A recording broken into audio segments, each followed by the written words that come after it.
Who will be the Republican nominee to face Democratic incumbent U.S. Senator Debbie Stabenow? One candidate has been endorsed by 43 Michigan Tea Party organizations, and he endorses the Tea Party budget plan to shrink the national deficit. We talk with GOP U.S. Senate candidate Gary Glenn on West Michigan Week.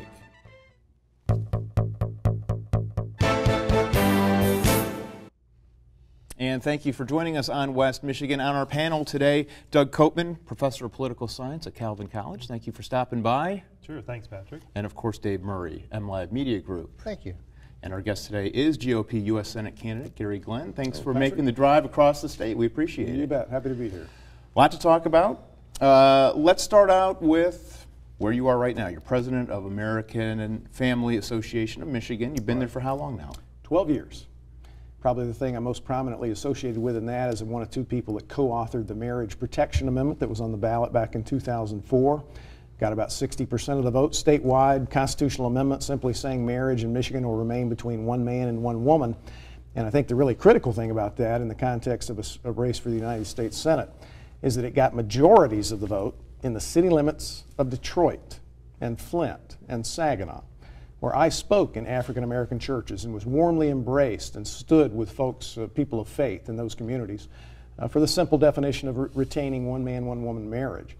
And when Governor Mike Huckabee came to town to endorse my candidacy in December, we had as our MC that day an African American pastor from Ypsilanti who carries my kids' names and birthdays in his wallet so he can remember to call them up and tell them happy birthday. So the typical Republican nominee for statewide office gets 5% of the vote in Detroit. You know, Rick Snyder got 5.8%, even though he was a landslide winner statewide. What if I can go back to those same churches and same pastors, some of whom are like members of my family, and get 10% or 15% of the vote in Detroit?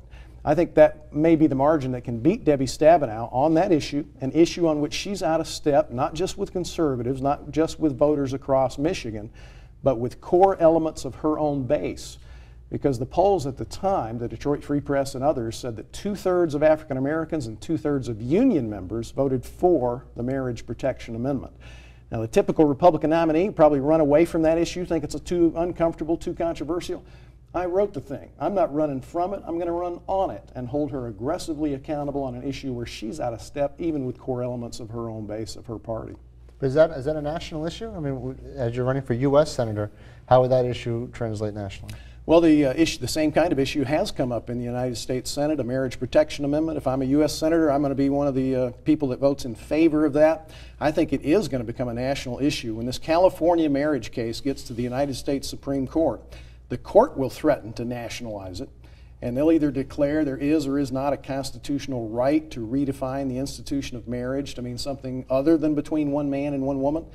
And in response to that, perhaps the only way to stop the court from ruling the wrong way, from my perspective, is to pass a marriage protection amendment. So certainly, as I said, that's not an issue I'm going to shy away from. If Debbie Stabenow doesn't bring it up, Dave, I'm going to bring it up. Mm-hmm. What you described is the general election scenario in November that assumes, of course, that you're the nominee. And that primary, though, is in August. And you look at polls in about the primary with the 7 or 8 or 9 Republican candidates, and it's typically Pete Hoekstra in the lead, and then really everybody else is in a pack. Maybe right. Clark Durant's a little bit ahead, or you're a little bit ahead. Tell me how you get through August. How do you win August? What is the message? Where do the votes come from, ideologically and geographically? I think the interesting dynamic in that, Doug, is that the first poll they did in the Republican primary race last August had Hoekstra at 86%, and the rest of us in single digits. The last one I saw has Hoekstra at 30%, and the rest of us in single digits. And the way the dynamic of this works is if voters are satisfied with the big name they know, they don't even bother to look for alternatives. Only when they decide they're not anymore satisfied with the big name they know do they start looking around. Well, half the Republican electorate has apparently, after learning about Pete Hoekstra's record on some issues that I've been talking about, have decided they're not necessarily satisfied with him, and I think this endorsement by the now, it's grown to 50 Tea Parties around the state, is perfectly timed. Pete, if he keeps dropping, as Politico's headline said, Hoekstra in free fall. You know, he was 4 or 5 points behind Stabenow before he ran that Super Bowl ad. He fell to 21 points behind after he ran that Super Bowl ad. And I've spoken to Tea Party and Republican groups all around the state. I can tell you, Doug, that when conservative grassroots activists find out that Pete Hoekstra voted for the $850 billion Wall Street bailout and voted 5 times to raise the debt ceiling up to $11 trillion and voted for the $192 billion stimulus package and voted for the $223 million bridge to nowhere and for the Brady Bill gun control law. He's been endorsed and funded by Jimmy Hoffa and the Teamsters and has opposed right-to-work legislation. They abandoned his campaign en masse, and I've been the beneficiary of a lot of that transfer of support as people find out about Pete Hoekstra's record. Because Pete Hoekstra represented Holland in that area, one of the most conservative parts of our state, Right. for a long time. Yep. How does it, you're going to out-conservative a guy from Holland? Well, and I find this to be the case not only with people in Michigan, but across the country. They assume that because he was a long-term congressman from a very conservative part of our state, that he is across the board a conservative. The first reaction people have when they find out he voted for the bailouts and the debt ceiling deals and all these kind of things is they're shocked. They're shocked to find out that it's in fact the case. People will tell me that can't possibly be true.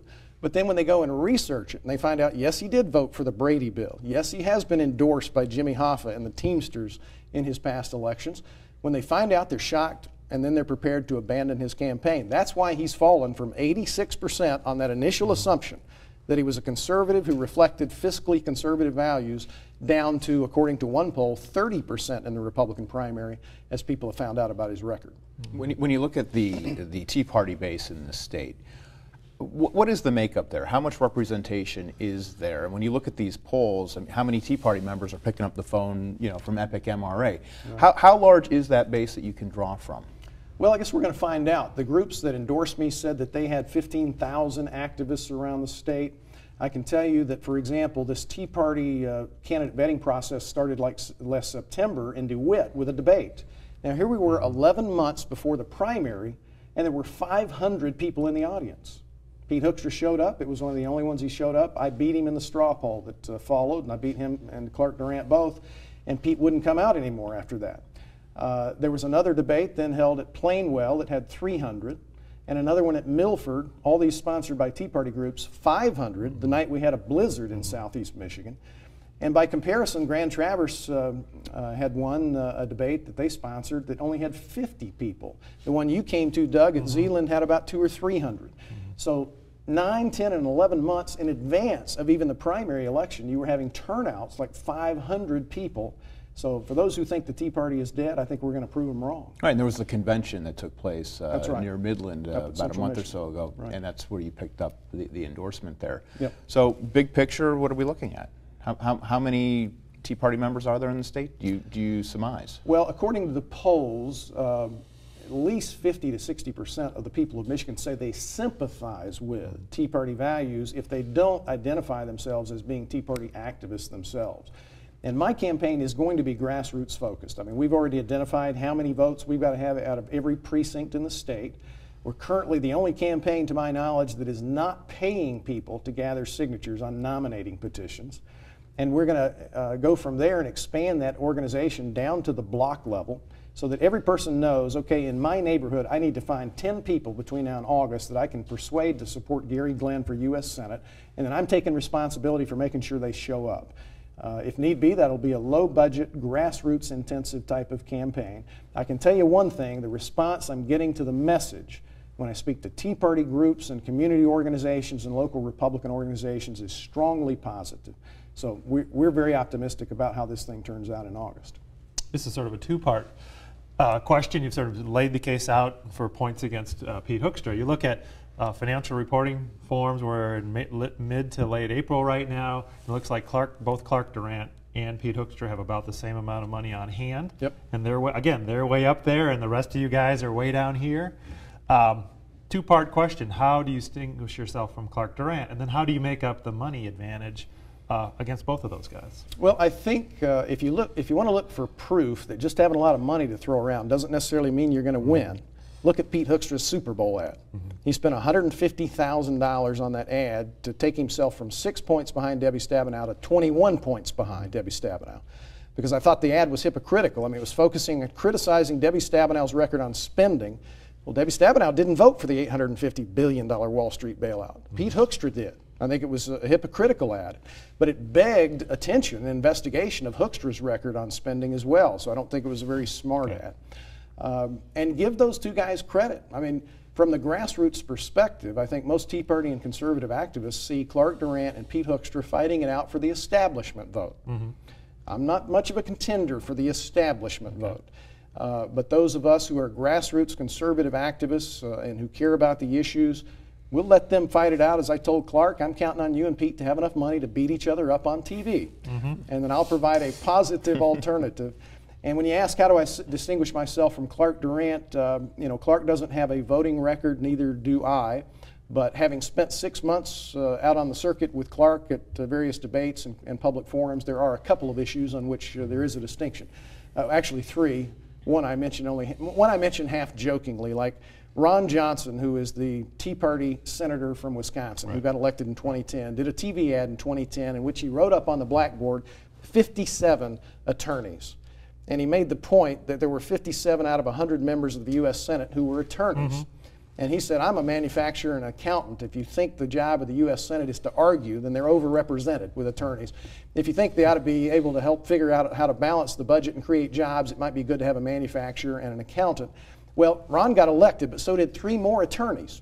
So it's 60 members of the 100-member U.S. Senate are attorneys. And in terms of Clark Durant, I don't think we need another attorney in Washington, D.C. And I mentioned that half jokingly, and fine people take it very seriously. I favor and have committed to support a constitutional amendment that would impose term limits on members of Congress, just like the Constitution currently does on the President of the United States. Clark Durant opposes term limits. I find that to be a pretty potent issue among grassroots conservatives. Just about any change in our tax structure would be positive compared to the mess we're in now. Clark favors a flat tax approach. I would favor the fair tax. And if you and your viewers don't know how that works, look it up at fairtax.org, fairtax.com.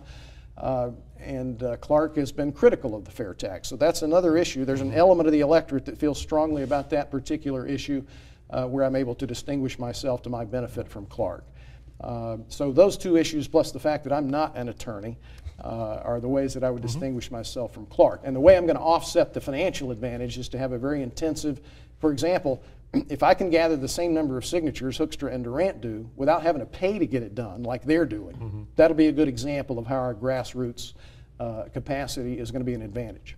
Yeah, an attorney, how would you describe your career?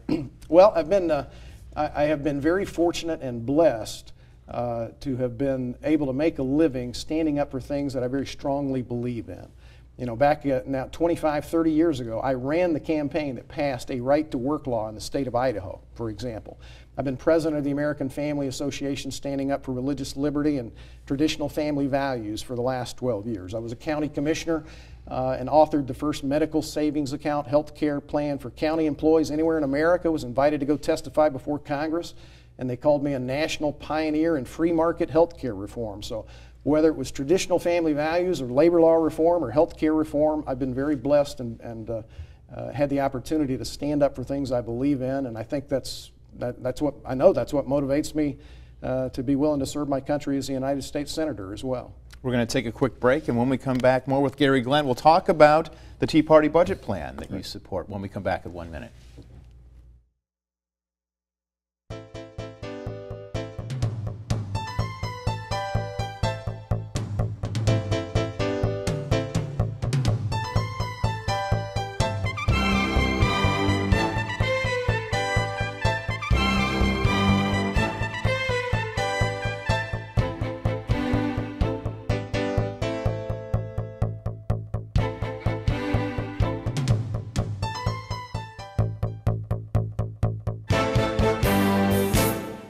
And we're back with more West Michigan Week. Our guest is GOP U.S. Senate candidate Gary Glenn. Endorsed by the Tea Party. Now you're endorsing the Tea Party budget plan. Let's take a quick look at it here. We've got a graphic that we want to show you here. It starts out with making Medicare a premium support plan that would give seniors the same health care plan enjoyed by members of Congress while saving an estimated $1 trillion over 10 years. Restore discretionary spending to 2008 levels, freeze foreign aid spending, eliminate the Departments of Commerce, Education, Housing and Urban Development, Energy, while privatizing the Transportation Security Administration, you know that as the TSA, repeal Obamacare and the 2010 Dodd-Frank Wall Street Reform and Consumer Protection Act, permit construction of the Keystone XL oil pipeline, and implement broad tax reform by establishing a 17% flat tax for individuals and corporations. There's a lot there. Let's start out with the Medicare premium. A lot of people, obviously, it's something that hits a lot of folks. Let's start there. Well, the novel suggestion that's made by the Tea Party budget is that Americans who are eligible for Medicare get the same coverage as members of Congress. Now, that's a really novel approach, but I think it's an approach that really resonates with Americans who are tired of seeing politicians embellish and advance their own interests and their own agendas to their own financial gain, while the rest of us have to pay the bill. So simply the principle that says whatever you're giving members of Congress, that's going to apply to other Americans too. I met a father of a Marine at the debate in DeWitt that the Tea Party sponsored, who said his son is just now completing his 3rd tour in Iraq, and he's almost about to get his 20 years in for retirement. And when he retires, he gets 40% of his pay for the rest of his life. A member of the United States Senate, after 6 years, gets 100% for the rest of his life. So I promised this dad, if I'm a U.S. Senator, just as an example, that I'll introduce the Josh Evans Act, named after his son, which would say that members of the United States Senate and Congress get the same benefits over the same time period that members of the American military get. We don't have to worry about people shooting at us.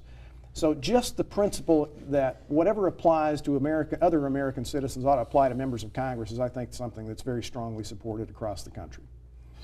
And I would add to that, I mean, in addition to the Tea Party budget, the things that I say in every speech is, you know, we should repeal Obamacare. But that's just the first new regulation. You know, Ronald Reagan gave a speech that he said, if we'll accept the socialization of the most intimate and personal part of our lives, our health care, the socialization of the rest of society will follow right along with it. This is the last election we have to put in a new Congress and a new president who can hopefully stop that from going fully into effect and leading us down the path of being the United Socialist States of America, where we and our kids, maybe we don't get a free country back. But in addition to repealing the biggest and most obvious new regulation, I'd roll back all new regulations that have been placed on the backs of business people, because somehow this country got along with them without them up through January 21st of 2009. I think we ought to pass not only a state but a national right to work law. It's not just a freedom issue, it's one of the key factors on which American and foreign companies decide where they're going to put new plant sites, where they're going to create jobs. I think we've retooled one automobile plant in Michigan in the last quarter century, if you want to count that as a new plant, and a dozen have been located down in the Carolinas and Alabama and Georgia and Texas, latest one a VW plant in Chattanooga, all in right-to-work states. Michigan, and I think this single statistic ought to dominate the debate for Senate in the general election. In the time Debbie Stabenow has been in the United States Senate, Michigan has lost 800,000 private sector jobs. That is the worst job loss in America. And the bottom 5 who lost the worst jobs, all compulsory, pay up or you're fired, join the union states. The top 5, led by Texas, all right-to-work states. 2/3 of those right-to-work states have higher per capita income, according to the 2010 census. So we're talking about the right to work for more. And this is one of the issues that distinguishes me, frankly, from Pete Hoekstra. The National Right to Work PAC has endorsed my candidacy because they're aware of my position and record of leadership on that issue, and they're familiar with Pete's record in Congress. I mean, he speaks to the Teamster conventions. New Republic magazine called Hoekstra Jimmy Hoffa's greatest booster. And when he ran for governor in 2010, he was the only Republican who joined the Democrats in saying he opposed making Michigan a right-to-work state. He now says, running for Senate, that he would favor passing a state right-to-work law.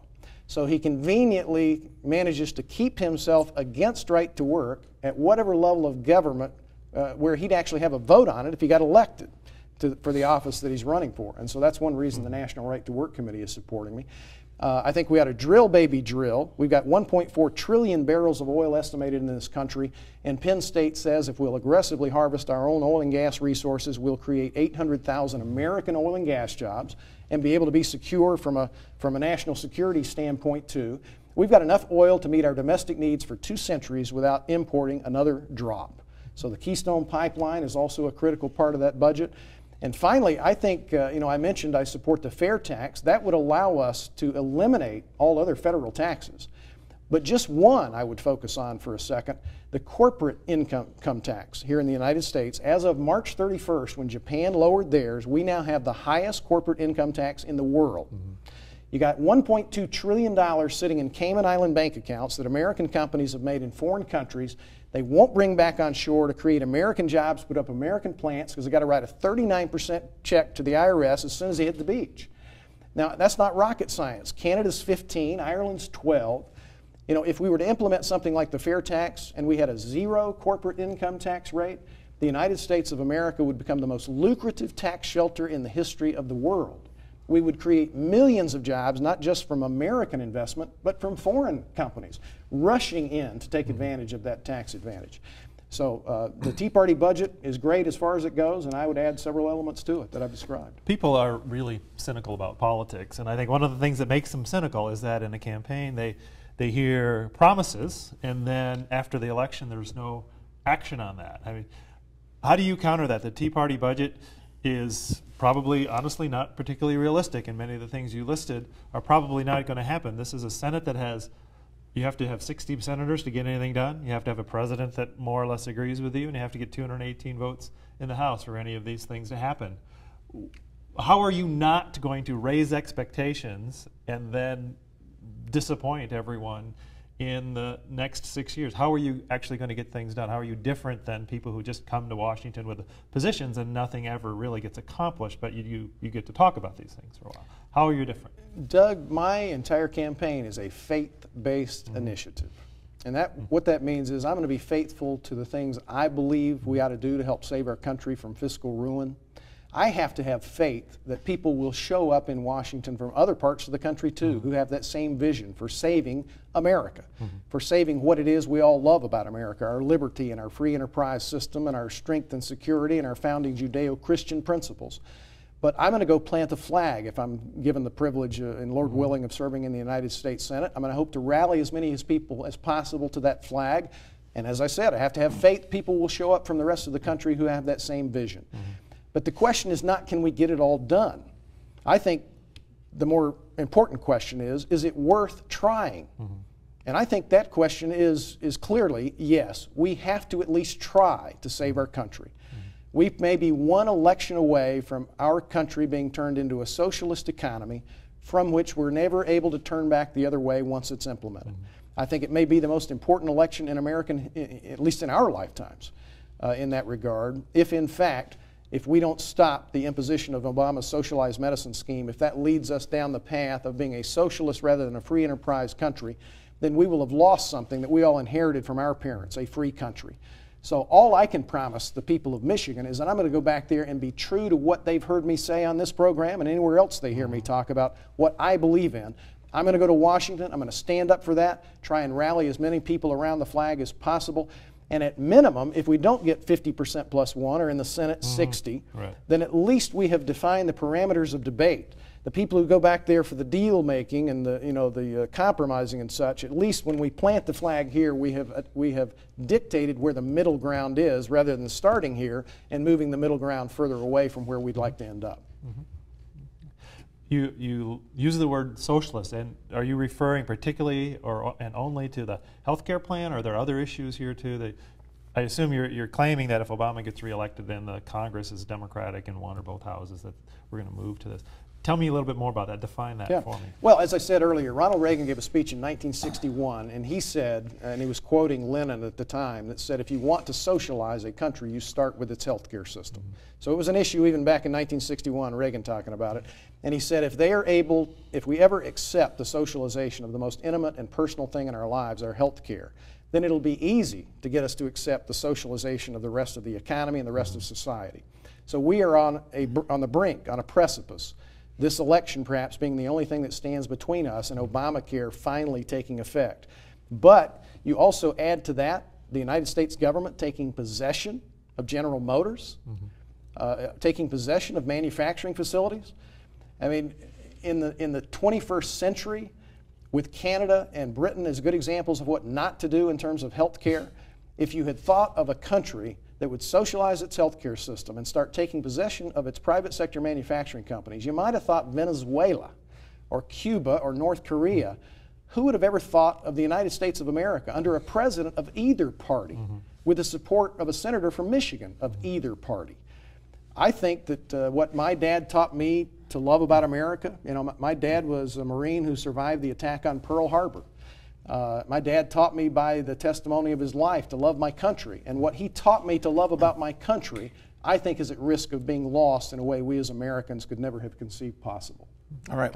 And I feel a sense of duty to do everything I can to stop that. All right. We will end it there. Doug Copeman, political scientist at Calvin College. Thank you so much for joining us. You're welcome. Dave Murray, MLive Media Group. Thank you. And our guest, GOP U.S. Senate candidate Gary Glenn. Thank you for joining us. Thank you, Patrick. And thank you for joining us this week. We'll see you next week on West Michigan Week.